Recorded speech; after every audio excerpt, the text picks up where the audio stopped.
Yanayin kalmomin aikatau kashi na ɗaya. That's our topic for today. Verb forms. Let's learn, listeners. Introduce. Wannan kalmar tana nufin gabatar da wani abu ko wata ko wani ga wasu. Ga yadda take caccanzawa. Introduce. Introduced. Introduced. Ga kuma kalma ta gaba. Yin magana. Talk. Talked. Talked. Sannan ga wata kalmar. Speak. Spoke. Spoken. Waɗannan kalmomin guda biyu ma'anarsu ɗaya. Talk da kuma speak. Kalmar introduce tana nufin gabatarwa. A misalai a jimlace. Here are example sentences. I'm gonna need you to repeat after me. Ina buƙatar ku maimaita idan na furta. Let me introduce you. Let me introduce you. Let me introduce you. Wannan yana nufin bari na gabatar da ke ko bari na gabatar da kai ko bari na gabatar da ku. Let me introduce you. Has someone already introduced you? Has someone already introduced you? Has someone already introduced you?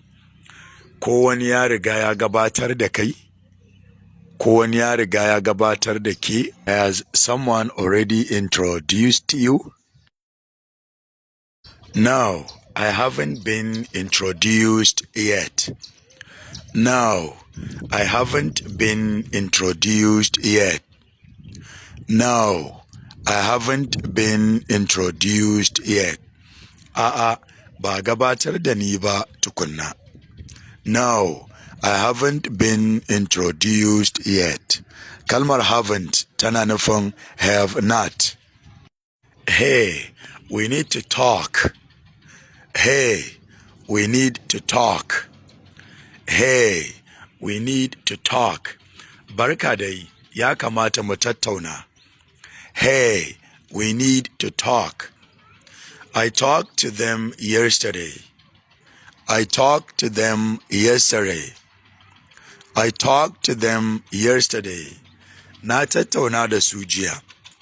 I talked to them yesterday. I haven't talked to you yet. I haven't talked to you yet. I haven't talked to you yet. Da kai ne ban tattauna ba har yanzu. I haven't talked to you yet. Well, I don't want to speak to you. Well, I don't want to talk to you. Well, I don't want to speak to you. To bana son yin magana da kai. Well, I don't want to speak to you.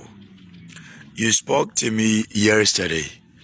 You talked to me yesterday. Kin yi min magana jiya. You spoke to me yesterday. Wannan na nufin kin yi min magana jiya ko ka yi min magana jiya ko kuma kun yi min magana jiya.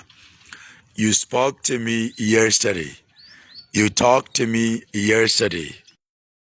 No, I haven't spoken to you since last week. No, I haven't spoken to you since last week. No, I haven't spoken to you since last week. No, I haven't talked to you since last week. A'a, ban yi ma magana ba tun satin da ya wuce. No, I haven't spoken to you since last week. Listeners, this is the end of the effort. If you really want to develop your proficiency in this simple language, English, you're going to need to repeat and listen. That's how to develop it. Keep on trying. Good luck with the English studies. Bye for now.